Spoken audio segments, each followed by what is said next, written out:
Hi, my name is Nick Chapman. My student number is 000435081. This is assignment number 3 for PIDP 3240, Media Enhanced Learning with Brian Castle. Today we're going to talk a little bit about chainsaw maintenance, sharpening your chain, and maintaining your bar. Hope you enjoy.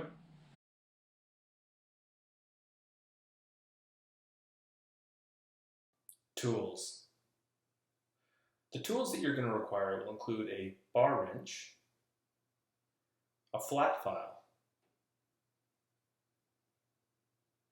a round file of 1 diameter, a second round file of a 2nd diameter,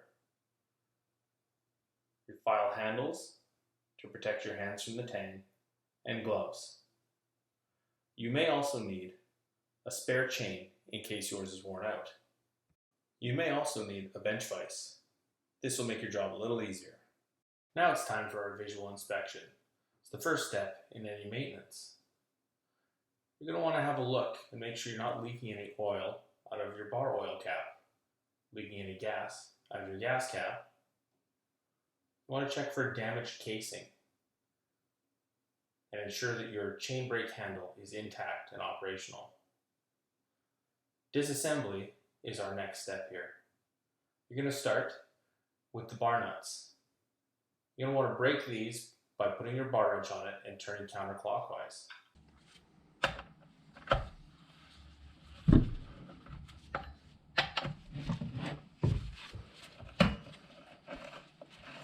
Once you've sufficiently loosened your bar nuts with your bar wrench, you can finger loosen them the rest of the way. When they're disengaged completely, you can remove the cap. Within the casing, you can see there's a lot of dirt and junk in here that needs to be removed. If you don't, this will build up and impede the operation of your saw.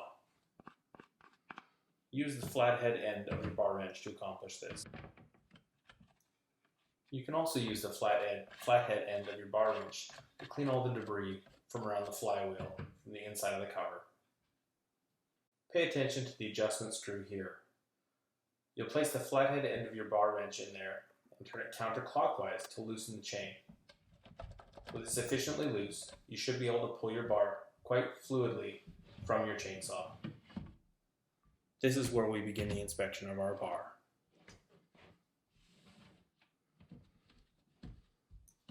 Once we've removed the chain from our bar, we're going to have a closer inspection. We're going to want to look at a few major features here, including the leading edge of your saw. Make sure there's no burrs, and if there are, you'll have to file them off. You're going to have a look at the tip of your saw and make sure there's no cavitation wear marks, and to ensure that this sprocket is still spinning freely and not bent. You can see there's a little bit of wear here, but no cracks and nothing to be aware of. Look down to make sure that your bar is still true and in a straight line and not warped. A lot of these things can be accomplished with just feel. You'll notice that those burrs are on there. If you've got gloved hands, you'll feel them catch, and that's a good indication that you need to file your bar down, also known as dressing the bar. Once you're satisfied with the condition of your bar, you'll add the chain back on here. Now it's good practice to flip your bar over and have it upside down every other change of or filing of your chain. That way it'll wear evenly. When you're placing your chain and bar back on the saw, it's important to make sure that those little grooves and teeth line up with your flywheel. As you can see here, the little teeth are lined up and in that sprocket. The chain has got a significant amount of slack on it. That is okay at this point in time. Now it's time to reassemble our saw and to put the casing back on. We're going to line up our bar nuts with the studs, and we'll start to hand tighten those until they engage. Now it's important not to over tighten here. You give them a little bit of a snug with the bar wrench and back off about a quarter turn or so. That's so that we can still take the slack out of our chain with our adjustment screw. If you tighten them too much at this point, you'll never be able to get that slack out of your chain because the mechanism will be jammed. If your bar nut's just loose enough, you'll be able to use this adjustment screw opening. Put the flathead end of your bar wrench in there and turn clockwise, and you'll see the slack come out of your chain. At this point, you want to back off those bar nuts just a little bit, hold your saw from the rear in the air, and that's just so your bar sets in the up position versus being down. Now you'll go ahead and turn those bar nuts a little bit more clockwise, and you shouldn't put them any tighter than one finger pushing down on your bar edge can tighten. Putting more pressure than this could strip the lugs.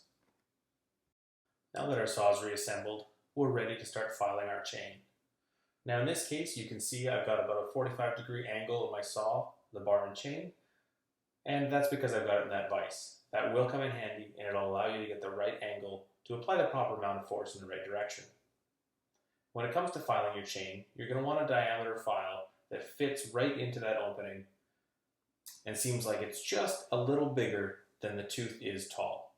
When you start filing, it's important to remember that you want to apply downward pressure as well as pressure towards yourself, and this will help you get the right bite on that tooth.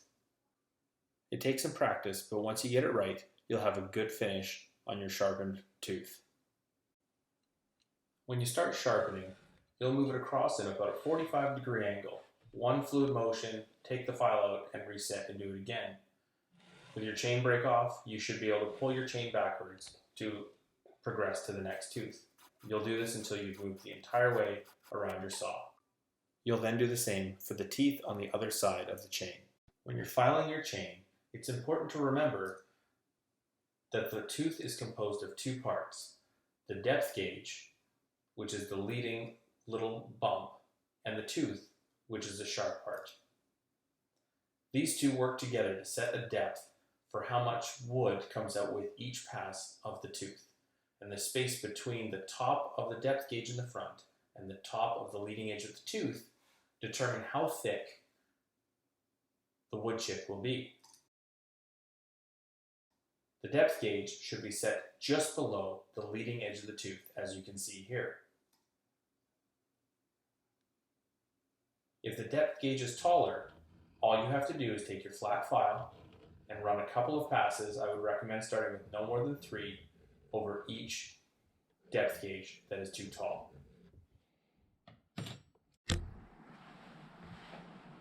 All right, so that's how you'd maintain your chainsaw. If you have a production saw, you're going to be doing this all the time, so you should get familiar with these practices. Of course, there are some different techniques you'll pick up along the way, but this is just the basic stuff. And if you do this for your saw, it'll treat you well. I hope you enjoyed the video.